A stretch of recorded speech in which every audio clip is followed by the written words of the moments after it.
একবার সবাই মিলে বলবো নিতাই গৌর প্রেমানন্দে হরি হরি বল। জয় রাধে জয় রাধে। তাই আসুন আজকে দেখুন ঘটনা কি ঘটলো। তাই বর্বরিক বলছে তুমি যে অহংকার করছো, তুমি নিমিত্ত হয়ে সেই অহংকার করছো বলেই আমার হাসি পাচ্ছিল। এ কথা যেই বলেছে ভীম আর অর্জুনের লজ্জায় মাথাটা নিচু হয়ে গেছে। রাধে রাধে। তাই বাবা ঠাকুর ভগবান সব সইতে পারে, অহংকার সইতে পারেন না। তাই আজকে সেই মণিপুরের রাজা বব্রুবাহন আর তার স্ত্রীর নাম হচ্ছে মঞ্জুরি দেবী, তারা দিবারাত্রি হরি ভজন করে, দিনরাত্রি ভগবানের ভজন করে, ভগবানের নাম কীর্তন করে। একবার চিৎকার করে সবাই মিলে বলবো বলো রাধা রানী কি, বলো রাধা রানী কি, বলো রাধা রানী কি। सुनी है गोकुल नगरिया, सुनी है गोकुल नगरिया, ओ आजा आजा सवरिया। सुनी है गोकुल नगरिया, सुनी है गोकुल नगरिया, ओ आजा आजा सवरिया।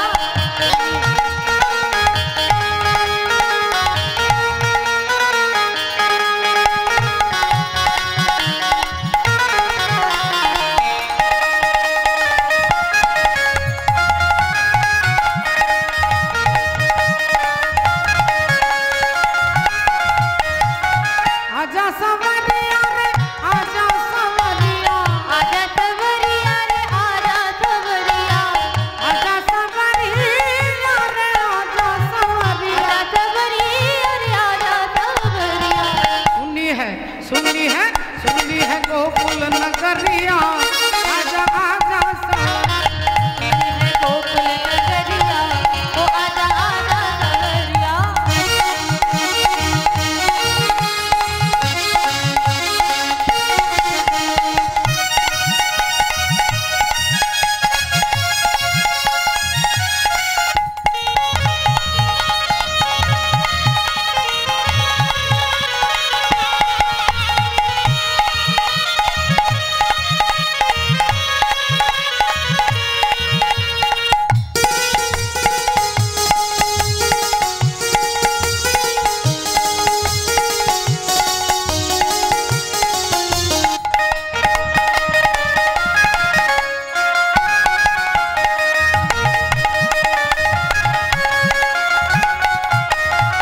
वृंदावन की तुम हो राजा, वृंदावन की तुम हो राजा, वृंदावन की तुम हो राजा, वृंदावन की तुम हो राजा।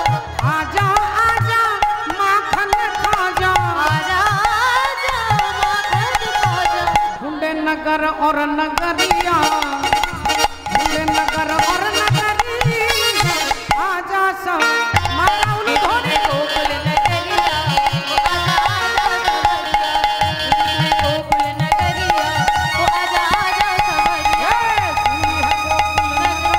ओ आजा आजा सवरिया, सुनी है गोकुल नगरिया, ओ आजा आजा सवरिया। सुनी है गोकुल नगरिया, ओ आजा आजा सवरिया। बोलो राधा रानी की जय, बोलो भगवान कृष्ण चंद्र की जय, अनंत कोटि भक्त वृंद की जय जय जय श्री राधे श्याम। জয় নিতাই জয় রাধে। শ্রদ্ধেয় বাবা ঠাকুর ভক্তিমতী মায়েরা, তাহলে আপনারা শুনছেন কি অর্জুন পুত্র বব্রুবাহন, সেই বব্রুবাহনের স্ত্রী হচ্ছেন মঞ্জুরি দেবী, তারা দুজনেই ভগবানের ভজন করে। এখন ঘটনাচক্রে কি হয়েছে বাবা, সেই অর্জুনের পুত্র বব্রুবাহন ওই যে অশ্বমেধ যজ্ঞের ঘোড়াটা যুধিষ্ঠির মহারাজ ছেড়ে দিয়েছে, সেই ঘোড়াটাকে দেখে বব্রুবাহন দেখতে পেয়েছে যে অশ্বমেধ যজ্ঞের ঘোড়া মণিপুর রাজ্যের ওপর দিয়ে যাচ্ছে। অমনি রাজা বব্রুবাহন কি করেছে, ঘোড়াটাকে ধরেছে। আর নিয়মই হচ্ছে অশ্বমেধ যজ্ঞের ঘোড়া যে রাজ্য দিয়ে হেঁটে চলে যাবে, সেই রাজ্যে যদি কেউ ঘোড়াটাকে না ধরে তাহলে রাজ্যটা কার হয়ে যাবে না, যুধিষ্ঠির মহারাজের হয়ে যাবে। আর যে রাজ্যের রাজা ঘোড়াটাকে ধরবে, যদি ঘোড়াটাকে ধরে তাহলে তার সঙ্গে যুদ্ধ করতে হবে, যুদ্ধ করতে হবে। এখন বব্রুবাহন ঘোড়াটাকে ধরেছে, খুব সুন্দর দেখতে। ঘোড়াটাকে ধরে মনে মনে চিন্তা করছে, যাই কি করব? ঘোড়াটাকে ধরবো, ধরে তো নিয়েছি, কিন্তু আবার কপালে লেখা আছে যিনি সতীর পুত্র হবে তিনি ঘোড়াটাকে ধরবে, আর যিনি অসতীর পুত্র হবে তিনি ঘোড়াটাকে ছেড়ে দেবে। তাহলে এবার তো যখন ঘোড়াটা ধরেছি, আমি তো অসতীর পুত্র নই, আমি তো অসতীর ছেলে নই, তাহলে আমি ঘোড়াটা ছাড়বো না। এখন ঘোড়াটাকে ধরে বব্রুবাহন তার মায়ের কাছে নিয়ে এসেছেন। মায়ের নাম হচ্ছে চিত্রাঙ্গদা। চিত্রাঙ্গদা অর্জুনের স্ত্রী। এখন চিত্রাঙ্গদা দেবী যেই ছেলেকে দেখেছেন, হ্যাঁ রে বাবা কি করেছিস তুই? বললেন মা এই দেখো ঘোড়াটা এই রাজ্যের ওপর দিয়ে যাচ্ছিল, আমি ধরে নিয়েছি। মা বলল খুব ভালো করেছিস, খুব ভালো করেছিস। তা হ্যাঁ রে বাপ বব্রু, এই যে ঘোড়াটা কোন রাজ্যের রাজা এই ঘোড়াটাকে অশ্বমেধ যজ্ঞের জন্য ছেড়েছে বলতো?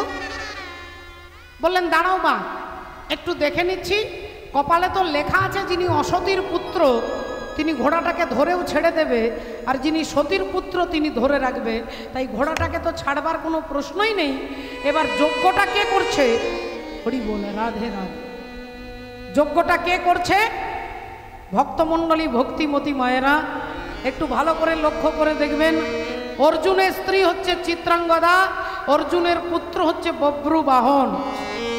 আপনারা বলবেন, আপনারা মনে মনে চিন্তা করবেন যে অর্জুন বলেছিলেন যে আমার তো কোনো ছেলেই নেই, আমার তো কোনো পুত্রই নেই, তাই পুত্রের হাতে আমি মরবো কি করে? আর সেই অর্জুনের ছেলে হচ্ছে বব্রুবাহন, কিন্তু অর্জুন সেটা জানে না। বলবেন বাবা ছেলে আছে জানে না, এটা কি হতে পারে? একজন বাবা জানবে না যে তার ছেলে আছে? কিন্তু অর্জুন জানে না যে অর্জুনের কোনো ছেলে আছে। আপনাদের মনের মধ্যে প্রশ্ন, হাজারো প্রশ্ন জাগবে যে অর্জুনের ছেলে আছে অথচ অর্জুন জানবে না, তার কারণটা কি? এই কারণটা জানতে গেলে যেতে হবে যখন এই পঞ্চপাণ্ডব 13 বছরের জন্য জঙ্গলে, তারা জঙ্গলে হরি বল রাধে রাধে বাস করে। দুর্যোধন বলেছে রাজ্য ছেড়ে চলে যেতে হবে, জঙ্গলে থাকতে হবে। এখন জঙ্গলে জঙ্গলে ঘুরছে, আর একদিন ঘটনাচক্রে অর্জুন কি করলো? দ্রৌপদীকে বিবাহ করে নিয়ে আস। ঘটনাটা আপনারা অনেকে জানেন। অর্জুন যেদিন দ্রৌপদীকে বিবাহ করে নিয়ে আসে, সেদিন মা কুন্তী দেবী মশলা বাঁটছিলেন। অর্জুন বলে উঠলেন মা দেখো কি এনেছি, ও মা দেখো কি এনেছি। কুন্তী দেবী বললেন না বাবা আজকে আমার শরীরটা ভালো নয়, আজকে আমাকে বাদ দিয়ে আর যা এনেছিস তোরা 5 ভাই মিলে সমান ভাগে ভাগ করে নে। যা এনেছিস 5 জনে মিলে সমান ভাগে ভাগ করে নে। ও মা কি এনেছি দেখবে তো? না বললাম তো বাবা আমার শরীরটা ভালো নেই, যা এনেছিস 5 জনে মিলে ভাগ করে নে। ও মা তুমি একবার দেখো না। আরে বাবা দেখবার সময় নেই, যা এনেছিস 5 জনে মিলে ভাগ করে নে। 3 বার যেই বলেছে অমনি অর্জুন বলে উঠলেন দ্রৌপদী আজ থেকে তুমি একা আমার স্ত্রী নও, আজ থেকে আমাদের পাণ্ডবের, পঞ্চপাণ্ডবের স্ত্রী তুমি। পেছন থেকে যুধিষ্ঠির দাদা চিৎকার করে উঠলেন অর্জুন কি বলছো ভাই তুমি? একজন নারী কখনো 5 জনের স্ত্রী হবে? বলে হ্যাঁ। কেন না মা বলে দিয়েছে যা এনেছিস 5 জনে মিলে সমান ভাগে ভাগ করে নে। তাই একা দ্রৌপদী আমার স্ত্রী নয়, আমাদের 5 জনের স্ত্রী হবে। অর্জুন তুমি বুঝতে পারছো না, মা না দেখে না জেনে না বুঝে বলেছে। অর্জুন বললেন মা তো বলেছে। মায়ের বাক্যটার কত বড় মর্যাদা এটা দেখানোর জন্য আজকের এই ঘটনা। বললেন মা যখন বলেছে তখন আজ থেকে 5 জনের স্ত্রী হবে। আর অমনি যুধিষ্ঠির আর অর্জুনের মধ্যে তর্ক লেগে গেছে। এমন সময় এসে দাঁড়ালেন কে না পণ্ডিত প্রভুর ব্যাসদেব। ভগবানকে সঙ্গে করে ব্যাসদেব এসে দাঁড়িয়েছে। যুধিষ্ঠির বললেন কৃষ্ণ তুমি বলো কৃষ্ণ, আজকের সমস্যার সমাধান তুমি করে দাও। মা না দেখে না জেনে না বুঝে বলেছে যা এনেছো 5 জনে মিলে ভাগ করে দাও। অর্জুন অমনি বিবাহ করে এনেছেন, বললেন ওই দ্রৌপদী নাকি আমাদের 5 জনের স্ত্রী হবে। এবার তুমি বলো কৃষ্ণ এর উত্তরটা কি হবে? ভগবান একটু চোখ বন্ধ করে নিলেন, একটু চোখ বন্ধ করে মুচকি হেসে, যেই হেসেছে অর্জুন ভাবছে আমার হয়ে বলবে, আর যুধিষ্ঠির ভাবছে আমার হয়ে বলবে, আর ভগবান কারোর হয়ে বলবে না, ভগবান ধর্মের হয়ে বলবে। তাই ভগবান বললেন অর্জুন শোনো যুধিষ্ঠির দাদা, আজ থেকে দ্রৌপদী তোমাদের 5 জনের স্ত্রী হবে। যুধিষ্ঠির বললেন কৃষ্ণ তুমিও বলছো? ভগবান বললেন আমি বলছি না, মা বলছে। যেখানে মায়ের কলম চলে গেছে সেখানে ভগবানেরও কলম চলবে না বাবা, সেখানে ভগবানের কলম চলবে না। এই তোমার মা সতী নারী, পঞ্চসতীর মধ্যে একজন সতী হচ্ছে কুন্তী। আর ওই সতী নারী যখন বলে দিয়েছে সেখানে আমি ভগবান হলেও কিছু করতে পারবো না। রাধে রাধে। ও যে বিন্দু রূপে ছিলে তুমি পিতারও মস্তকে, পিতারও মস্তকে, আরে কামাবেশে প্রবেশ করেছো এই মাতৃজঠরেতে, মাতৃজঠরেতে, সেথায় রজে আর বীর্যে মিশে একটা শ্যাওলাকারে নিরাকারে আকার ধরেছো। আর সেই না দেশের কথা রে মন ভুলে গিয়েছো। হরি বল হরি বল, জয় রাধে। এখানে বাউল সম্রাট কার্তিক কাকু আছেন এখানে এখন পর্যন্ত, আমার সঙ্গে দেখা হয়েছে। কাকাবাবু তিনি জানেন যে আমি এমনি ব্যক্তিগতভাবে বাউল গান খুব পছন্দ করি, কারণ দেহতত্ত্বের গান। তো আজকে যে গানটা আমরা শুনবো এটা দেহতত্ত্বের গান। আমি আগে ছিলাম আমার বাবার কাছে, পরে এসেছি মায়ের কাছে। বিন্দু রূপে ছিলে তুমি পিতারও মস্তকে, আর কামাবেশে প্রবেশ করেছো এই মাতৃজঠরেতে, সেথায় রজে আর বীর্যে মিশে একটা শ্যাওলাকারে নিরাকারে আকার ধরেছো। আরে সেই না দেশের কথা রে মন ভুলে গিয়েছো। এ দেহের হিসাব দেখ, দেহের হিসাব দেখ, এ দেহের হিসাব দেখ, দেখ রে মানব জমিনে। দেহের হিসাব দেখ, দেখ রে মানব জমিনে, দেহের হিসাব দেখ, দেখ রে মানব জমিনে। ঘুরেছে 3 কারিগর, ঘুরেছে 3 কারিগর, মিলে শহর টানা দিয়ে 3 গুণে।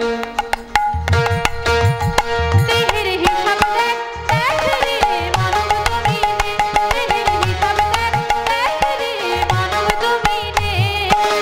ঘুরেছে 3 কারিগর,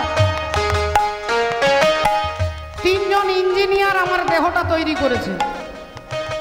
3টে ইঞ্জিনিয়ার, এক হচ্ছে বাবা, এক হচ্ছে মা, আর এক হচ্ছে ভগবান। এক হচ্ছে ভগবান, এক হচ্ছে পিতা, এক হচ্ছে মাতা। এই 3 জন ইঞ্জিনিয়ার এই দেহটাকে গঠন করতে সাহায্য করেছে। এ দেহের হিসাব দেখ, দেখ রে। দেহের হিসাব দেখ, দেখ রে মানব জমিনে, দেহের হিসাব দেখ, দেখ রে মানব জমিনে। তাহলে আমরা টাকা পয়সার হিসেব করি,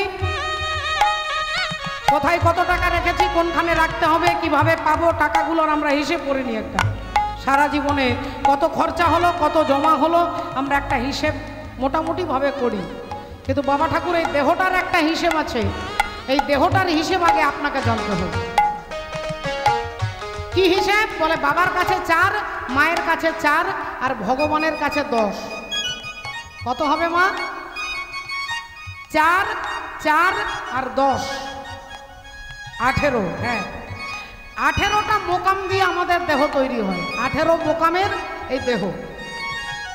চূড়া মধ্যে চূড়ামণি ব্রহ্ম পাশে স্থিতি, পাট মধ্যে মহাবিষ্ণু করেন বসতি, চক্ষুতে শ্রী কালাচাঁদ করিতেছে ধ্যান, নাসিকাতে নিত্যানন্দ করে মধুপান, কর্ণেতে চৈতন্য গোসাই হয়ে সাবধান, মুখেতে ভদ্রাক্ষ বসি 32 যোগান, জিহ্বাতে নারদ মুনি বাজায় কোন্দল, জিহ্বা নিচে বসে নদী গয়া গঙ্গা জল, আল জিহ্বায় সরস্বতী, বামেতে শ্রীদাম, কণ্ঠেতে শ্রী কানাই, বাহুতে বলরাম, হস্তেতে শ্রী গোবিন্দ দান অধিপতি, সপ্তদ্বীপে জগন্নাথ করেন বসতি, নাভিমূলে ব্রহ্মা সদা করিতেছে লীলা, লিঙ্গে মহাদেব বসি লয়ে চন্দ্রকলা, গুহ্যদ্বারে বসিয়াছে নাড়ুয়া গোপাল, কামিনীর সঙ্গে কেলি বড়ই রসাল, হাঁটুতে শক্তির স্থিতি বসুমতি পায়, 18 মোকাম তত্ত্ব শুনো সমুদায়। এই সব তত্ত্ব কথা যেই জন জানে, নরলোকে তুচ্ছ তারে দেবলোকে। দেহের হিসাব দেখ, দেখ রে মানব জমিনে, দেহের হিসাব দেখ, দেখ রে মানব জমিনে। প্রথম মাসে ছিল তবে শুক্র শনি মাসে খড় পুরা অস্থির উদয়। 2 মাসে খড় পুরা অস্থির উদয়। 2 মাসে খড় পুরা অস্থির উদয়। হ্যাঁ, আবার 3-তে তৃতীয় মস্তক জন্মায়। 4 মাসে তৈরি হলো হস্তপদ প্রায়। দেহের হিসাব দেখ রে মানব জমিনে। দেহের হিসাব দেখ রে মানব জমিনে। গড়েছে 3 কারিগর, গড়েছে 3 কারিগর, মিলে শহর টানা দিয়ে 3 গুণে। দেহের হিসাব দেখ রে মানব জমিনে। দেহের হিসাব দেখ রে মানব জমিনে। দেহের হিসাব দেখ রে মানব জমিনে। দেহের হিসাব দেখ রে মানব জমিনে। দেহের হিসাব দেখ রে মানব জমিনে। দেহের হিসাব দেখ রে মানব জমিনে। এখন তত্ত্বদর্শী মহাজন বাবা ঠাকুর কি বলছে একটু লক্ষ্য করে দেখুন। আজকে অর্জুন তার দ্রৌপদীকে পঞ্চপতি বিভাজন ভাগ করে দিল, যার থেকে তুমি একা আমার নও, আমাদের 5 জনের স্ত্রী। তাহলে কি করে থাকবে? একজন নারী 5 জনের স্ত্রী হবে। সেই 5 জন কে কে? না পঞ্চভৌতিক এই দেহ, ক্ষিতি অব তেজ মরুদ বোম। এই পঞ্চভূতের এই শরীর, এই 5টা স্বামী হচ্ছে দ্রৌপদীর। মনে রাখবেন মা, এই দেহটার সঙ্গে আগে আপনাকে কম্পেয়ার করে দেখতে হবে। এটা পঞ্চভূতের শরীর। ক্ষিতি অব তেজ মরুদ বোম, এটা হচ্ছে পঞ্চপাণ্ডব। তাই দ্রৌপদী 5 জনের স্ত্রী হবে। কিভাবে থাকবে? তাহলে 1 বছর 1 জনের ঘরে থাকবে। যুধিষ্ঠির কাছে 1 বছর, ভীমের কাছে 1 বছর, অর্জুনের কাছে, এভাবে ভাগ করে নিলেন। ভাগ করে দিলেন ব্যাসদেব। আর যে সময় দ্রৌপদী যে পতির সঙ্গে থাকবে সেই ঘরে কেউ প্রবেশ করবে না। যদি কেউ প্রবেশ করে তাকে 1 বছরের জন্য বনবাসে আবার জঙ্গলে চলে যেতে হবে। সবাইকে ফেলে একা একা থাকতে হবে। এখন ঘটনাচক্রে দ্রৌপদী যুধিষ্ঠির ঘরে রয়েছে। যুধিষ্ঠির আর দ্রৌপদী দুজনে কথাবার্তা বলছে। এমন সময় অর্জুন বাইরে রয়েছে।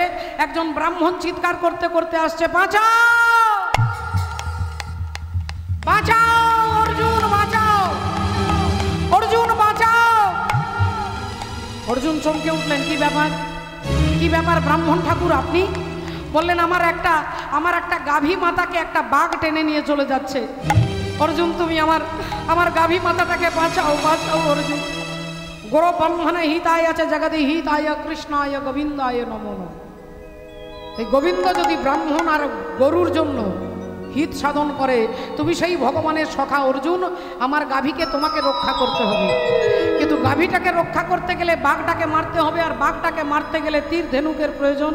আর তীর ধেনুকটা আছে যে ঘরে, সেই ঘরে যুধিষ্ঠির আর দ্রৌপদী বসে আছে।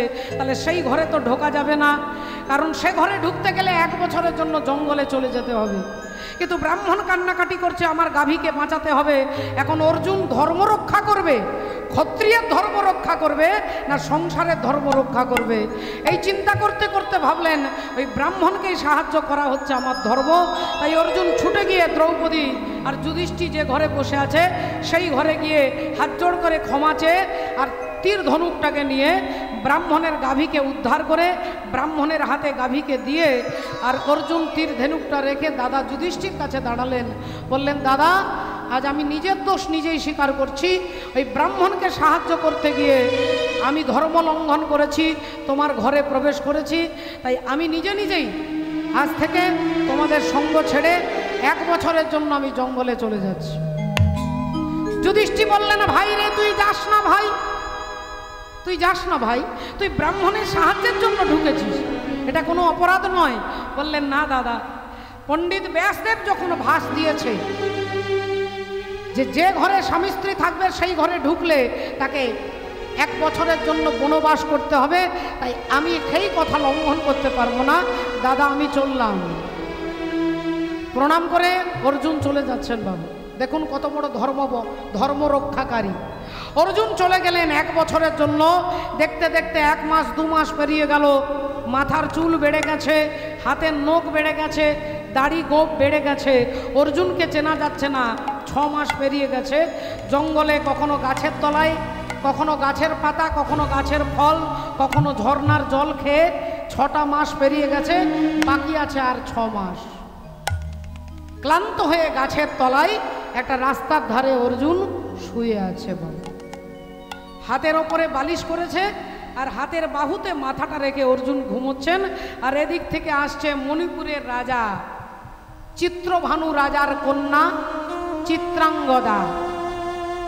চিত্রাঙ্গদা তার বাবার একমাত্র কন্যা, তাই মেয়েকে ধুতি পাঞ্জাবি পরিয়ে রাখতেন, রাজকুমারের পোশাক পরিয়ে রাখতেন। রাজকুমার যে পোশাক পরত, চিত্রাঙ্গদাকে রাজা চিত্রভানু সেই পোশাকটাই পরাতেন। দেখে মনে হতো যেন যুবরাজ, কিন্তু আসলে যে তিনি রাজকন্যা এটা কেউ চিনতে পারত না। এখন সেই চিত্রাঙ্গদা ঘোড়ার পিঠে চেপে তিনি যাচ্ছেন রাজ্য দর্শন করতে। একটা ছেলে যা পারে চিত্রাঙ্গদা তাই পারে, তীর ধনুক চালাতে পারে, রথ চালাতে পারে, ঘোড়া চালাতে পারে, যুদ্ধ করতে পারে। তাই রাজকুমারের পোশাক পরে আর তিনি ঘোড়ার পিঠে টকবক টকবক করে ছুটছে। আর ছুটতে ছুটতে এমন সময় দেখছে রাস্তায় একজন অপরিচিত ব্যক্তি ক্লান্ত হয়ে শুয়ে আছে। চিত্রাঙ্গদা একটু দূরে দাঁড়িয়ে ঘোড়াটাকে গাছের সঙ্গে বেঁধে আর তিনি ঘোড়ার পিঠ থেকে নেমে বলে উঠলেন, অর্জুনকে তো চিনতে পারছে না, কোমরে হাত দিয়ে বলছে, এই যে উঠুন, রাস্তাটা ছাড়ুন, আমি যাব। এই যে যা বাবা, কি বলে ডাকবো, নাম তো জানি না, এই যে শুনছেন। অর্জুন তন্দ্রাচ্ছন্ন অবস্থায় তাকালেন, দেখলেন এক রাজকুমার দাঁড়িয়ে আছে। কি ব্যাপার? না সরুন, এটা আমার বাবার এলাকা, আমি চিত্রভানু রাজার বাড়ির। কিন্তু মেয়ে তো বলতে পারবে না, কারণ সে চায় না যে কেউ আমাকে মেয়ে বলে চিনুক। তাই বলছে, আমার বাবা রাজা চিত্রভানু, রাস্তাটা ছাড়ুন, এটা আমার বাবার রাস্তা। অর্জুন বললেন, যদি তোমার সাহস থাকে আমার হাতটা ধরে আমাকে সরিয়ে দাও, আমি এখান থেকে নিজে সরব না। কি আপনি তো মহা বেয়াদব, আপনি রাস্তাটা ছাড়ছেন না, আবার বলছেন আমাকে সরিয়ে দিতে হবে। আপনি সরুন, নইলে কিন্তু আপনার সঙ্গে আমার ভালো হবে না, যুদ্ধ হবে কিন্তু। অর্জুন বললেন, আরে তোমার গাল টিপলে দুধ বেরোবে, এইটুকু বাচ্চা ছেলে তুমি আমার সঙ্গে কি যুদ্ধ করবে? যাও, আমার পাশ দিয়ে চলে যাও, আমাকে পাশ কাটিয়ে চলে যাও। বললেন, না আমি পাশ কাটিয়ে যাব না, এটা প্রেস্টিজের ব্যাপার, আপনি সরুন, আমি তারপরে যাব। অর্জুন বললেন, আমি এখান থেকে সরবো না। বলেন, তবে রে বেটা, দেখাচ্ছি মজা। এই চিত্রাঙ্গদা কি করলেন, অর্জুনের হাতটা ধরে ভাবছে তাকে টেনে রাস্তা থেকে সরিয়ে দেব। আর যেই হাতটা ধরে টানটা দিতে যাবে, অমনি অর্জুন জোরে টান দিয়েছে। আর যেই জোরে টান দিয়েছে, মাথার মুকুটটা খুলে পড়ে গেছে। আর চিত্রাঙ্গদা গিয়ে পড়েছে অর্জুনের পায়ের ওপরে। লম্বা লম্বা চুল, পিঠ ভর্তি চুল খুলে গেছে। আহা, অপূর্ব সুন্দরী কন্যা। অর্জুন দেখে হতবাক হয়ে গেছে। কে তুমি? চিত্রাঙ্গদা উঠে দাঁড়ালেন। আহা, চিত্রাঙ্গদা উঠে দাঁড়ালেন। আমি দুঃখের সিংহাসনে বসে সুখের বিচার করি, আমি ভাবের ঘরে অভাবটাকে আখর দিয়ে ভরি, আমায় বেঁধে রাখে বলো এমন সে ধীর আমার জল ছবিতে রং মেলাবে এমন আবির কই। বললেন, আমি হলাম চিত্রাঙ্গদ রাজা, চিত্রভানু রাজার কন্যা, আমার নাম হলো চিত্রাঙ্গদা। অর্জুন বললেন, তাহলে তুমি পুরুষ নও, তুমি নারী? বললেন, হ্যাঁ, আমার বাবা আমাকে পুরুষের পোশাক পরিয়ে রাখতেই ভালোবাসে। এবার আমি আমার পরিচয় দিলাম, তুমি বলো তুমি কে? কে তুমি? অর্জুন বলে উঠলেন, আমি তৃতীয় পাণ্ডব, আমার নাম হলো অর্জুন। আমার নাম হলো অর্জুন। আর যেই বলেছে অর্জুন, অমনি চিত্রাঙ্গদা আনন্দে হৃদয়টা বিগলিত হয়ে গেছে, আনন্দে আনন্দে থরথর করে কাঁপছে, চোখ দিয়ে জল পড়ছে। আপনি অর্জুন? বললেন হ্যাঁ, আমি ছোটবেলা থেকে আপনার নাম শুনেছি আমার মায়ের মুখে।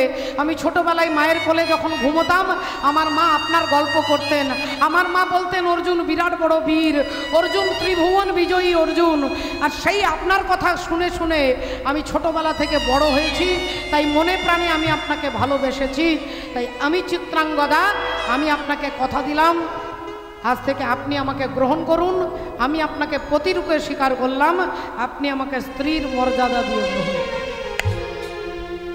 অর্জুন মনে মনে চিন্তা করলেন যে একজন নারী যখন তিনি নিজে এসে বলছে যে আমাকে স্ত্রী রূপে গ্রহণ করতে, এই মর্যাদা রক্ষা করবার জন্য অর্জুন বললেন বেশ, তাহলে আমি আপনাকে বিবাহ করতে রাজি আছি। অর্জুনকে বিবাহ করে চিত্রাঙ্গদা নিয়ে গেলেন বাড়ি। অর্জুন মনে মনে জানে 1টা বছর আমি থাকব, এর মধ্যে 6 মাস পেরিয়ে গেছে, আর 6টা মাস আমি এখানে থাকার একটা জায়গা পেলাম, এখানে মাথার ওপরে আচ্ছাদন পেলাম। তাই বিবাহ করলেন চিত্রাঙ্গদাকে। আর ঠিক 2 মাস 4 মাস 5 মাস পেরিয়ে গেল। অর্জুন ভাবছে বাকি আছে আর কয়েকটা দিন, আর কয়েকটা দিন পেরোলে আমি চলে যাব আমার দাদার কাছে, আমি চলে যাব আমার দাদা যুধিষ্ঠির ভীমের কাছে। এই আনন্দে অর্জুন একদিন চিন্তা করছে, আর এদিকে মা চিত্রাঙ্গদা তিনি তার স্বামী অর্জুনকে একটা আনন্দের খবর দিতে এসেছে যে তিনি সন্তান সম্ভবা। কিন্তু এই খবরটা যেই দিতে এসেছে অর্জুনের কাছে দাঁড়িয়েছে, অমনি অর্জুন বলে উঠলেন চিত্রাঙ্গদা আগে তুমি বলো তুমি আমাকে কত ভালোবাসো। চিত্রাঙ্গদা বললেন আমি আমার জীবনের থেকেও আপনাকে বেশি ভালোবাসি। বলে তাহলে আমার জন্য তুমি সব করতে পারো? চিত্রাঙ্গদা বললেন হ্যাঁ, আপনি যা বলবেন আমি তাই করতে পারি, বলুন কি করতে হবে। অর্জুন বললেন অন্য কিছু করতে হবে না, যা করবে মুখের কথাই আমি বিশ্বাস করব না। তুমি তোমার মাথার সিঁদুরে হাত দাও, আর সিঁদুরে হাত দিয়ে বলো আমি যা বলবো তুমি তাই করবে। চিত্রাঙ্গদা অমনি ভাবলেন স্বামী আর কি বলবে, স্বামী আর কি বলবে, স্বামী আমাকে এত ভালোবাসে, আমাকে আর কি বলবে। অমনি মাথায় হাত দিয়েছে সিঁদুরে, আর সিঁদুরে হাত দিয়ে বলছে বলুন স্বামী আমাকে কি করতে হবে। অর্জুন বললেন যে তুমি যে আমার স্ত্রী এ কথা তুমি কাউকে বলতে পারবে না।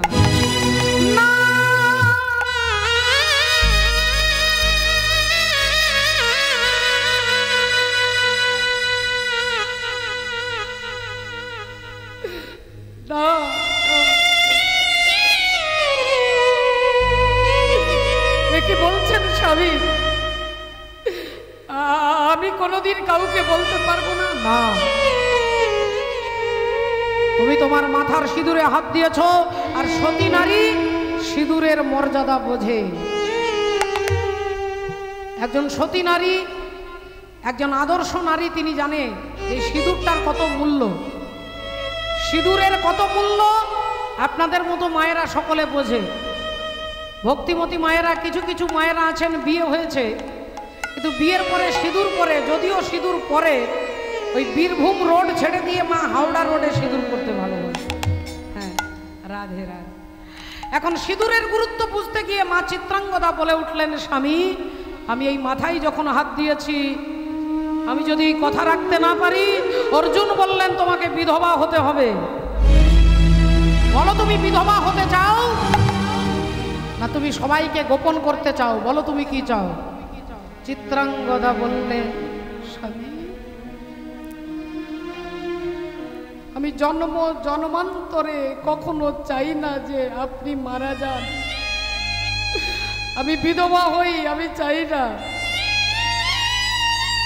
বললেন যদি না চাও তাহলে কাউকে বলবে না যে আমি তোমার স্ত্রী। মনের ব্যথায় দুঃখে হতাশায় চিত্রাঙ্গদা বলতে পারলেন না যে আমার গর্ভে আপনার সন্তান রয়েছে। জানে জানে কে প্রিয় राम लखन सिए वन को जाते हैं, विधि न तेरी लेख किसी का समझ न आते हैं। जन जन के प्रिय राम लखन सिए वन को जाते हैं। স্বামী, আমি কথা দিচ্ছি স্বামী, আমি কোনোদিন কাউকে বলবো না, আমি কাউকে বলবো না যে আপনি আমার স্বামী। এই মাথায় হাত দিয়ে কথা দিলাম। বললেন আরেকটা কথা, আমি আগামীকাল সকাল বেলায় তোমাকে চিরকালের মতো ছেড়ে চলে যাব।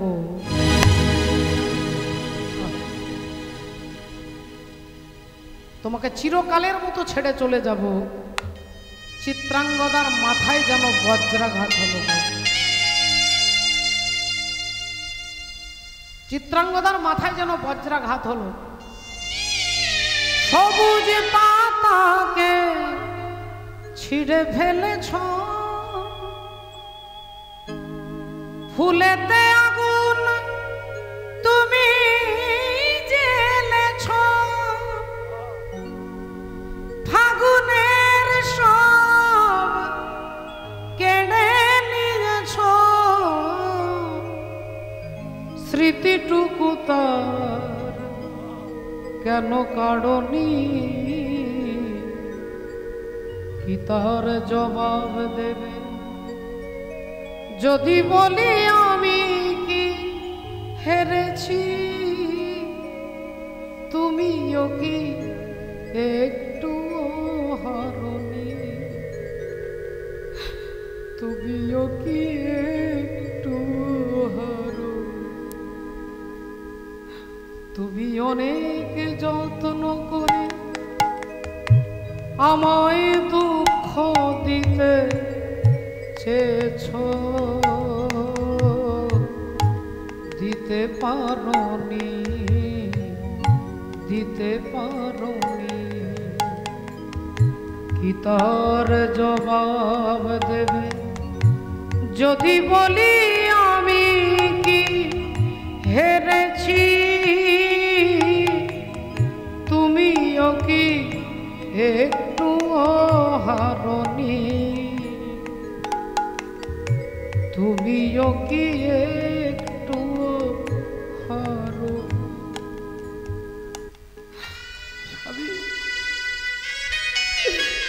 আমি চাই না স্বামী, আমি আপনার কাছে দাঁড়িয়ে কথা দিচ্ছি, আমার জীবনের সমস্ত ব্যথা, সমস্ত ব্যথা, সমস্ত আঘাত আমি নীরবে নিভৃতে সহ্য করব। আমি আপনার পথের কোনোদিন কাঁটা হব না স্বামী, কোনোদিন কাঁটা হব না। অর্জুন নিশি প্রভাত হতে ওখান থেকে বেরিয়ে গেলেন। চিত্রাঙ্গদা বলতেই পারলেন না যে আমি তোমার সন্তানের জননী হতে চেয়েছি, বলতেই পারলেন না। শত ব্যথা, শত আঘাত বুকে নিয়ে সেই ছেলেটাই জন্মগ্রহণ করলেন, যার নাম হলো বব্রুবাহু। অর্জুন জানেই না যে তার ছেলে আছে। আর সেই বব্রুবাহন ছোটবেলা থেকে মায়ের কাছে একটাই আবদার, মা সবার বাবা আছে, অমলের বাবা, কমলের বাবা, শ্যামলের বাবা, মা আমার বাবা কোথায়? মা বলো না, আমিও তো বাবাকে দেখতে যাই, আমিও তো বাবার কোলে চড়তে যাই, আমার বাবা কোথায়? মা আমি আমার বাবাকে দেখতে।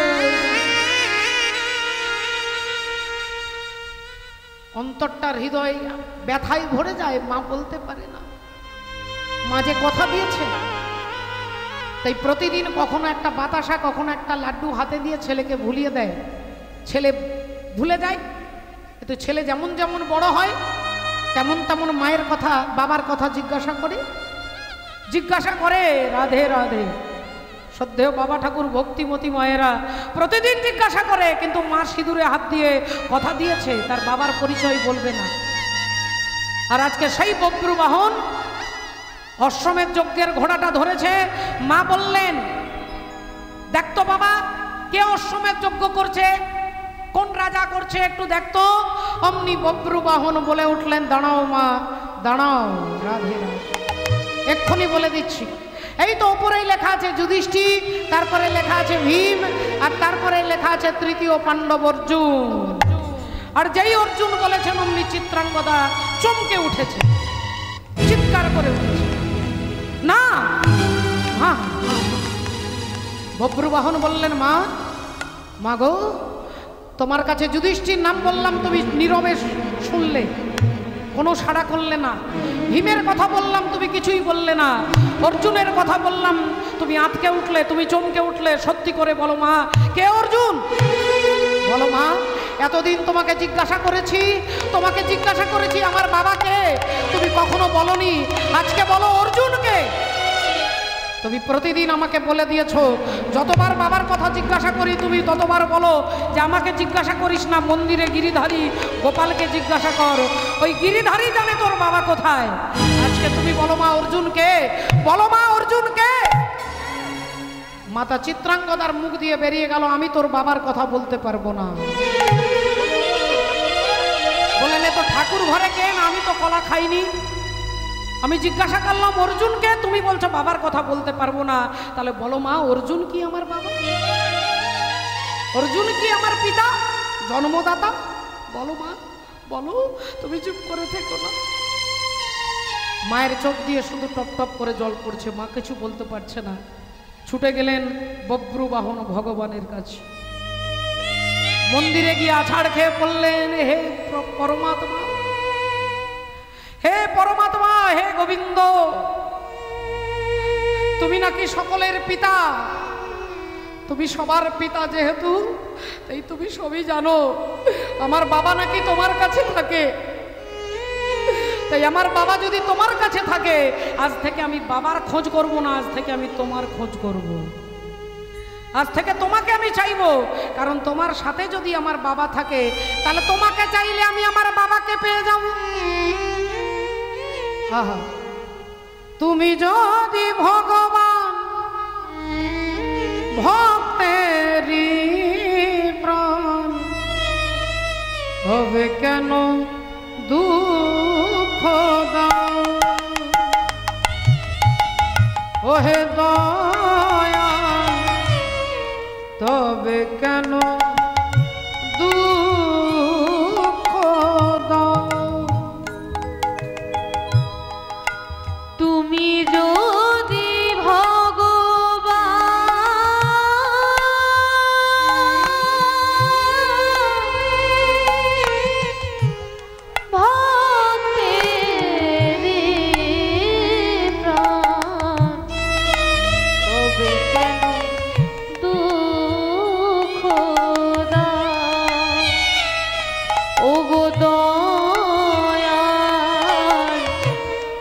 তবে কেন দুঃখ দাও?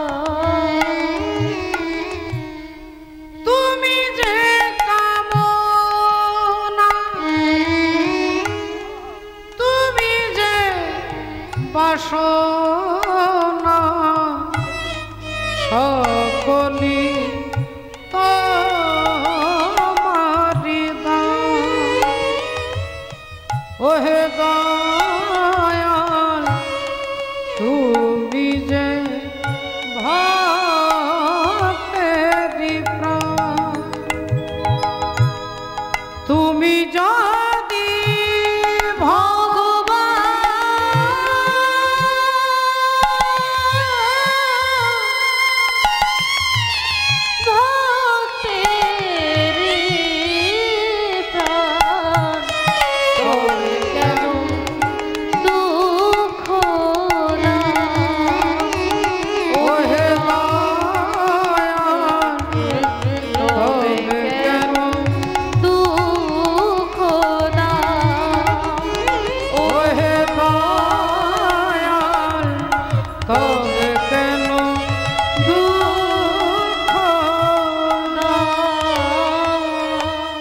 আজ থেকে আমার বাবাকে খুঁজবো না, আজ থেকে তোমাকে খুঁজবো। তোমাকে পেলে তবে বাবাকে পাবো। তাই ভক্তমণ্ডলী, ভক্তিবতী মায়েরা, বব্রুবাহন জানতে পেরেছে অর্জুন আমার পিতা, অর্জুন আমার একমাত্র আমার জন্মদাতা। আনন্দের হৃদয়টা ভরে উঠল। অশ্বমেধ যজ্ঞের ঘোড়াটা ধরেছে, মা বলল ছেড়ে দে বাবা, ছেড়ে দে, তুই ছেড়ে দে বাপ, তোর বাবার সঙ্গে তুই যুদ্ধ করতে পারবি না। তোর বাবা হচ্ছে পরাক্রমশালী বীর, ত্রিভুবন বিজয়ী অর্জুন, তুই পারবি না তার সঙ্গে যুদ্ধ করতে। ছেলে বললেন মা তুমি নিশ্চয় ভুলে যাচ্ছ যে কপালে লেখা আছে যিনি সতীর পুত্র হবে তিনি ঘোড়াটাকে ছেড়ে ধরে রাখবে, আর অসতীর পুত্র হলে ছেড়ে দেবে। আমি তো অসতীর পুত্র নই, আমি তোমার পুত্র, তাই এই যজ্ঞের ঘোড়া আমি আর ছাড়তে পারবো না। ওরে বব্রু, তাহলে যদি অর্জুনের সঙ্গে তোর যুদ্ধ হয়, তুই যদি না থাকিস তাহলে আর স্বামী আমাকে পরিত্যাগ করে চলে গেছে, আর তুইও আমাকে সারা জীবনের মতো ছেড়ে চলে যাবি। আমি কাকে নিয়ে থাকবো বাবা, আমি কাকে নিয়ে আমি কাকে নিয়ে থাকবো তুই বল। বললেন মাগো, তোমার পায়ে হাত দিয়ে কথা দিচ্ছি, আমি বাবাকে তোমার কাছে এনে আমি আমার বাবাকে দাঁড় করিয়ে দেবো, কথা দিলাম। যে বাবা তোমাকে এতদিন দুঃখ দিয়েছে সেই বাবার কাছে আমি জবাব চাইবো। আমি জবাব চাইবো যে আমার মাকে তুমি পরিত্যাগ করে গেছো কেন, আমি জবাব চাইবো তুমি আমার মাকে এত কাঁদিয়েছো কেন। আমি জবাব চাইবো আমার পিতার কাছে। ওরে ওরে বব্রু, তুই তুই ঘোড়াটাকে ছেড়ে দে বাবা, ছেড়ে দে, অসম্ভব মা, আমি সতীর পুত্র, আমি অসতীর পুত্র নই। এখন বাবা ঠাকুর বব্রুবাহন জানে যে অর্জুন আমার ছেলে, কিন্তু অর্জুন তো জানে না। বব্রুবাহন ভাবছে আমি বাবার কাছে যাব, বাবার পা দুটো জড়িয়ে ধরে বলবো তুমি আমার বাবা, আমি তোমার ছেলে, আর অর্জুন আমাকে বুকে জড়িয়ে ধরবে, এই আশা নিয়ে বব্রুবাহন ছুটছেন। আজি পিতা পিতা পিতা বলি ছুটিতে লাগিল, পিতা পিতা পিতা বলে ছুটিতে লাগিল, পিতা পিতা পিতা বলি ছুটিতে লাগিল, পিতা পিতা পিতা বলে ছুটিতে লাগিল। আর অর্জুনের সম্মুখেতে আসিয়া দাঁড়ালো, অর্জুনের সম্মুখেতে আসিয়া দাঁড়ালো, আজি অর্জুনের সম্মুখেতে আসিয়া দাঁড়ালো। আহা রাধে রাধে। দেখুন আজকে অর্জুন ভগবান রথে বসে আছেন, অর্জুনের পা দুটো ধরে বব্রুবাহন বলছেন বাবা তুমি আমার পিতা, তুমি আমার পিতা। অর্জুন ছেলের দিকে তাকিয়ে হৃদয়টা বিগলিত হয়ে গেল। আহা কি সুন্দর ছেলেটা আমাকে বাবা বলে ডাকছে, আমাকে বাবা বলবার মতো কেউ নেই, আমাকে আজকে বাবা বলেই ছেলেটা ডাকছে। ওরে ওরে কে রে বাবা তুই, কে তুই? আমি হলাম বব্রুবাহন, আমি অর্জুন পুত্র বব্রুবাহন। যেই বলেছে অর্জুন পুত্র, অর্জুন বুকে জড়িয়ে ধরতে যাবে, ভগবান চিন্তা করলেন চক্রকারী এমন হরি চতুরেরও সার, তার চক্র বুঝতে পারে এমন সাধ্ধিকার, যার চক্রে কাটা হয়েছিল নাগকুল, যার চক্রে মান্ডব্য মুনি পশ্চাৎ ভাগে শুল, যার চক্রে হরিশ্চন্দ্র দানি হলো ঘাটে, যার চক্রে পরশুরাম মায়ের মাথা কাটে, এমন চক্রকারীর চক্র পড়েছে যেখানে, বুঝিতে পারে সে কি মানব জীবন। নিতাই গৌর হরি হরিব। কটারান ফেলেছ যে তুমি ভালোবাস, পথের কাঁটায় পায় রক্ত না ঝরালে কি করে খানে তুমি আসবে,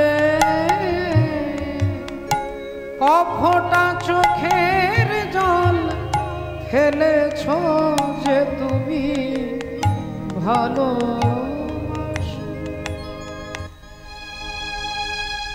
ভগবান চিন্তা করলেন এখানেই মিলনটা করে দিলে তো হবে না, অর্জুনের যে অহংকারটা সেই অহংকারটাকে তো চূর্ণ করতে হবে। মা গঙ্গা অভিশাপ দিয়েছে, গঙ্গার অভিশাপটাকে তো সত্য করতে হবে। তাই ভগবান চিৎকার করে বলে উঠছে অর্জুন তুমি দুর্বল হয়ে যাচ্ছ, তোমার চিত্ত দুর্বল হয়ে যাচ্ছে পিতা ডাক শুনে। ও তোমার ছেলে নয়, ও তোমার ছেলে নয়, তোমাকে বাবা বলে তোমাকে দুর্বল করতে চেয়েছে। অশ্বমেধ যজ্ঞের ঘোড়াটা সে ধরে রেখেছে। অর্জুন, আমি বলছি তুমি ওর সঙ্গে যুদ্ধ করো। আর বব্রুবাহন বলে উঠেছে, বাবা আমি তোমার ছেলে, বাবা আমি তোমার ছেলে, বিশ্বাস করো তুমি একমাত্র আমার জন্মদাতা, তুমি আমার পিতা। অর্জুন আবার বুকে জড়াতে ধাবে। আবার ভগবান বলছে, অর্জুন আমি তোমাকে বলছি ও তোমার ছেলে নয়, তোমাকে দুর্বল করতে চাইছে, ওকে তুমি তাড়িয়ে দাও অর্জুন, ওকে তুমি সরিয়ে দাও। অর্জুনের পাটা ধরে বব্রুবাহন ধরেছে, অর্জুন চরণটা সরিয়ে নিয়েছে। যাও যাও, তুমি তুমি তুমি আমার যজ্ঞের ঘোড়া ধরেছ, তুমি সরে যাও, তোমার সঙ্গে আমার যুদ্ধ হবে। বাবা আপনি আমার পিতা, পিতার পুত্রের যুদ্ধ, আপনার সম্পত্তি তো আমার সম্পত্তি, আপনার যা অধিকার সব তো আমার, এতে যুদ্ধের কি আছে? না, তুমি আমার পুত্র নও, কৃষ্ণ বলেছে, আমার সখা কৃষ্ণ আমাকে বলছে তুমি আমার ছেলে হতে পারো না। বাবা আমি তোমার পুত্র, আমি তোমার একমাত্র পুত্র, তোমার ঔরসজাত সন্তান, অসম্ভব। আবার অর্জুন দুর্বল হয়ে পড়ছে। ভগবান বলছে, অর্জুন ওকে ওকে সরিয়ে দাও, অর্জুন ওকে অপমান করো, ও তোমাকে বারবার বাবা বলছে, তুমি ওকে অপমান করো। অর্জুন বললেন, আমি তোমার বাবা হতে পারি না, তুমি আমাকে আমার কথা শুনেছ, আমি স্বর্গমর্ত পাতাল বিজয়ী অর্জুন, তাই আমার মতো একজন বীর পুরুষকে দেখে তুমি বাবা বলছো, তোমার মা নিশ্চয়ই কোনো অসতী নারী, তোমার মা নিশ্চয়ই কোনো অসতী।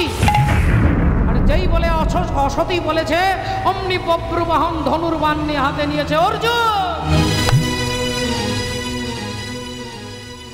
এতক্ষণ পিতা বলে তুমি আমাকে চরণ পা দিয়ে আঘাত করেছো, তুমি আমাকে লাথি মেরেছো, আমি সহ্য করেছি, কারণ তুমি আমার বাবা, আমি তোমার ছেলে। কিন্তু তুমি আমার মা সতীকে অসতী বলছো, যে মুখ দিয়ে তুমি আমার মাকে অসতী বলছো, আমি প্রতিজ্ঞা করে বলছি তোমার ধড়ের সঙ্গে তোমার ওই মুন্ডটাকে আমি আলাদা করে দেবো, তোমার মুন্ড আমি আলাদা করে দেবো। যে মুখ দিয়ে তুমি আমার মাকে অসতী বলেছো, সেই মুন্ডটাকে আমি ছেদন করব। এই কথা যেই বলেছে, ভগবান ভাবছেন যাক তাহলে এবার যুদ্ধটা লাগবে। এইবার অর্জুনের সঙ্গে বব্রুবাহনের যুদ্ধ হচ্ছে। বব্রুবাহন এত বড় বীর, অর্জুন কিছুতেই যুদ্ধ করতে পারছে না।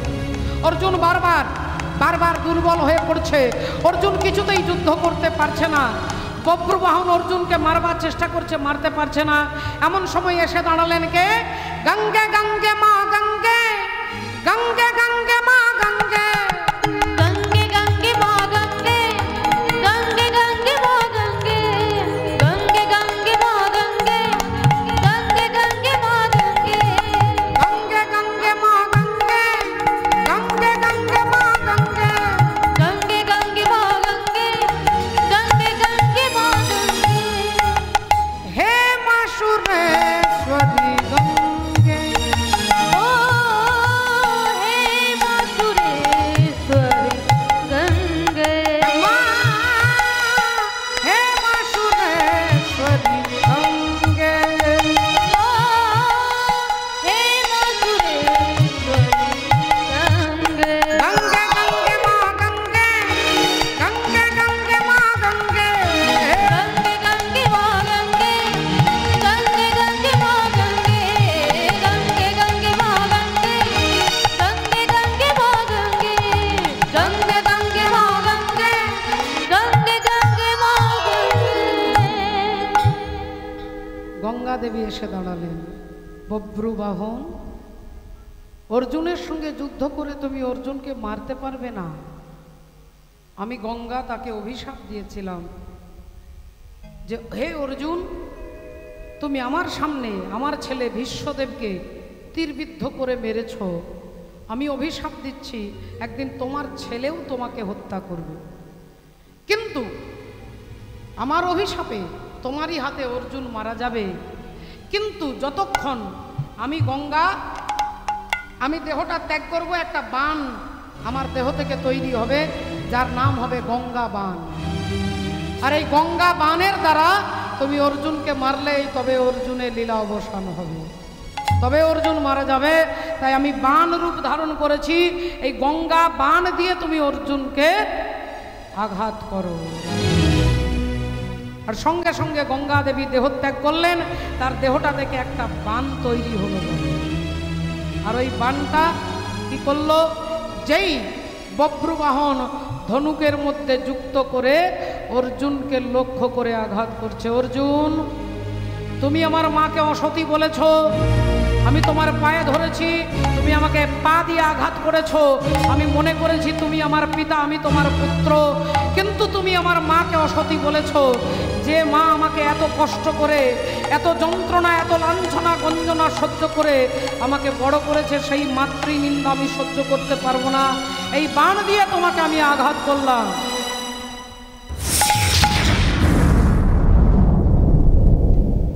যেই আঘাত করলেন অমনি অর্জুনের মুন্ডটা দেহ থেকে আলাদা হয়ে গেল, মুন্ড থেকে দেহটা আলাদা হয়ে গেল। রাধে রাধে। ভগবান চিন্তা করলেন অর্জুনের অহংকার চূর্ণ হয়ে গেছে,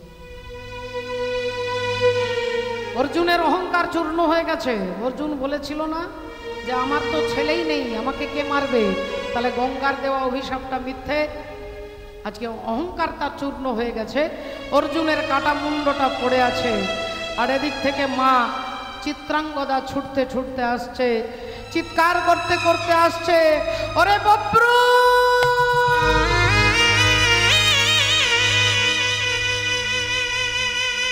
বব্রু রে।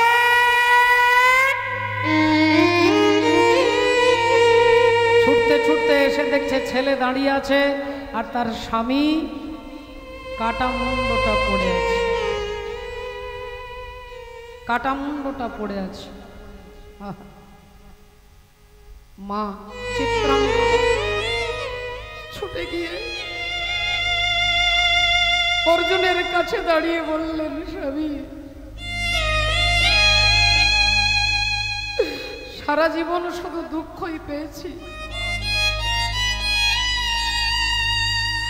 তবু আমি আমার পাতিব্রতা ধর্মকে নষ্ট করিনি। স্বামী, আপনি বিশ্বাস করুন, আমি কোনোদিন আমার ছেলেকে বলিনি যে আপনি আমার পুত্রের পিতা, আমি কোনোদিন বলিনি। কিন্তু আজকে বিধাতার অমোঘ নিধানে আমার মুখ দিয়ে বেরিয়ে গেছে। আর কতকাল কাঁদাবি রে দয়াল, আর কতকাল কাঁদাবি রে, গেল না আমার দুঃখেরই কপাল, ও দয়াল গেল না আমার দুঃখেরই কপাল। আর কতকাল কাঁদাবি রে দয়াল, আর কতকাল কাঁদাবি রে, গেল না আমার দুঃখেরই কপাল।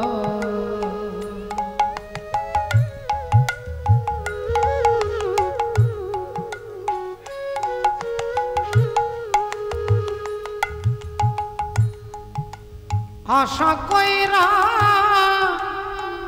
ঘর বাঁধিলা, বাস করিব বলে দয়া, বাস করিব বলে।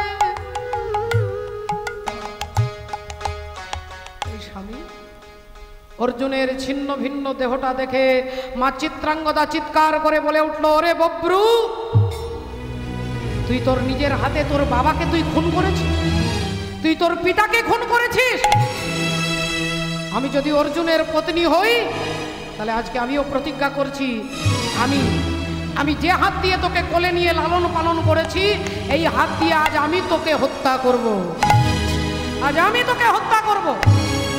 তুই আমার স্বামীকে চিরকালের মতো আমার কাছ থেকে কেড়ে নিয়েছিস, তুই তোর পিতাকে খুন করেছিস, আমি মা হয়ে আমার হাতে আমি আজ সন্তানকে হত্যা করব। এবার চিত্রাঙ্গদা তিনি আগে থেকেই জানেন যুদ্ধ করতে, তলোয়ার চালাতে, তাই যেই তীর ধনুকটা নিয়ে চিত্রাঙ্গদা ছুটে যাচ্ছেন তার পুত্র বব্রুবাহনকে মারবে। বব্রুবাহন দাঁড়িয়ে আছে, মা আজ তোমার হাতে মরলে আমার জীবন ধন্য হবে, তুমি আমাকে মারো মা, তুমি আমায় মারো। বব্রুবাহন দাঁড়িয়ে আছে, চিত্রাঙ্গদা মারতে যাবে, আর অমনি দুজনের মাঝখানে এসে দাঁড়ালেন অন্তর্যামী শ্রী গোবিন্দ। অন্তরে জানিয়া, অন্তর্যামী শ্রী গোবিন্দ অন্তরে জানিয়া, অন্তর্যামী শ্রী গোবিন্দ অন্তরে জানিয়া। হ্যাঁ, আজ ভক্তের সম্মুখেতে দাঁড়ালো আসিয়া, ভক্তের সম্মুখেতে দাঁড়ালো আসিয়া, ভক্তের সম্মুখেতে দাঁড়ালো আসিয়া। ভক্তের আগে থাকি আর পরে থাকি, আগে থাকি আরে পরে থাকি, আগে থাকি আর পরে থাকি, আগে থাকি আরে পরে থাকি। বলি যে জন আমায় আদর করে ডাকে, যে জন আমায় আপন ডাকে, ভাগে থাকি আরে পরে থাকি। বলি যে জন করে আদর করে ডাকে, ভক্তের আগে থাকি আর পরে থাকি। যে জন আমায় আদর করে ডাকে, একবার হরি হরি হরি বলে, যে জন আমায় আদর করে ডাকে, হরি হরি হরি বলে, যে জন আমায় আদর করে বলি ডাকে। আগে থাকি আর পরে থাকি। মা ছেলের মাঝখানে ভগবান এসে দাঁড়ালেন, বললেন হে চিত্রাঙ্গদা, সবই আমার নীতি, আমার নিয়ম, আমার লীলা, আমার লীলাতে তাই তোমার ছেলে তোমার স্বামীকে হত্যা করেছে। দুঃখ করো না, রাধে রাধে, হরি বল, হরে কৃষ্ণ। দুঃখ করো না চিত্রাঙ্গদা, তুমি বিধবা হবে না, তোমার স্বামীকে আমি বাঁচিয়ে দেবো। বব্রুবাহনকে বললেন যাও বব্রুবাহন, পাতালে চলে যাও। পাতালে গিয়ে একজন নাগকন্যা আছে উলুপি, সেই উলুপির মাথার মণিটাকে এনে তুমি এনে আমার হাতে দাও, আমি তোমার বাবাকে বাঁচিয়ে দেব। অমনি বব্রুবাহন ছুটতে ছুটতে, ছুটিতে ছুটিতে বব্রু পাতালেতে গেল, ছুটিতে ছুটিতে বব্রু পাতালেতে গেল, ছুটিতে ছুটিতে বব্রু পাতালেতে গেল, আজি ছুটিতে ছুটিতে বব্রু পাতালেতে গেল। উলুপির মাথার মণি মাগিয়া লইল, উলুপির মাথার মণি মাগিয়া তুলিল, উলুপির মাথার মণি মাগিয়া তুলিল। নাগকন্যা উলুপিকে গিয়ে বললেন আমার পিতা অর্জুন মৃত অবস্থায় পড়ে আছে, আপনার মাথার মণিটা দিতে হবে। আর অমনি উলুপি নাগ কি করলেন, সঙ্গে সঙ্গে বব্রুবাহনের মাথায় মণিটা দিলেন। আর সেই মণি নিয়ে বব্রুবাহন ছুটতে ছুটতে এলেন, এসে ভগবানের হাতে যেই দিয়েছে, ভগবান ওই মণিটাকে নিয়ে অর্জুনের মুন্ডু আর ধড়টাকে একসঙ্গে যুক্ত করে যেই মণিটা অর্জুনের মাথায় ছুঁয়ে দিল, অমনি অর্জুন অমনি বেঁচে উঠিল। অর্জুন অমনি বেঁচে উঠিল, অর্জুন অমনি বেঁচে উঠিল। হ্যাঁ, বলি ভক্তগণের আনন্দ হইল, অর্জুন অমনি বেঁচে উঠিল, ভক্তগণের আনন্দ হইল। অর্জুন অমনি বেঁচে উঠিল, ভক্তগণের আনন্দ হইল। হরি হরি হরি বলে, ভক্তগণের আনন্দ হইল। হরি হরি হরি বলে, ভক্তগণের আনন্দ হইল। অর্জুন অমনি বেঁচে উঠিল। তাহলে অর্জুনের দর্পচূর্ণ করাই ছিল ভগবানের একমাত্র লক্ষ্য, তাই দর্পচূর্ণ হয়ে গেল। অর্জুন কি করলেন, সঙ্গে সঙ্গে পুত্র বব্রুবাহনকে বুকে জড়িয়ে ধরলেন। ভগবান বললেন হে অর্জুন, রাধে রাধে,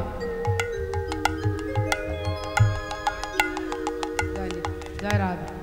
হ্যাঁ হ্যাঁ, আচ্ছা আচ্ছা, ঠিক আছে ঠিক আছে, হরি বল। আসলে আবেগটাকে ধরে রাখতে পারেন না তো। আচ্ছা চলুন, কি ঘটনা ঘটলো দেখুন। আজকে অর্জুন যেই বব্রুবাহনকে জড়িয়ে ধরেছে, ভগবান বললেন অর্জুন, তোমার দর্পচূর্ণ করবার জন্য এতক্ষণ তোমাকে আমি স্বীকৃতি দিইনি। ওই বব্রুবাহনই হলো তোমার ছেলে, আর তোমার চিত্রাঙ্গদা হচ্ছে তোমার স্ত্রী, যাকে তুমি বিবাহ করেছিলে, তারই পুত্র হচ্ছে বব্রুবাহন। সেই বব্রুবাহনকে আজকে তুমি বুকে জড়িয়ে ধরো। অর্জুন গিয়ে বব্রুবাহনকে বুকে জড়িয়ে ধরলেন। আজকে পিতা পুত্র দুজন দুজনকে জড়িয়ে ধরলেন। রাধে রাধে। একবার আমরা সবাই মিলে বলবো, ভক্ত আর ভগবানের মিলন হইল, ভক্ত আর ভগবানের মিলন হইল। প্রেমানন্দে বাহু তুলে হরি হরি বলো, প্রেমানন্দে বাহু তুলে হরি হরি বলো। তবে মিলে জয় দাও বলো হরি হরি, তবে মিলে জয় দাও বলো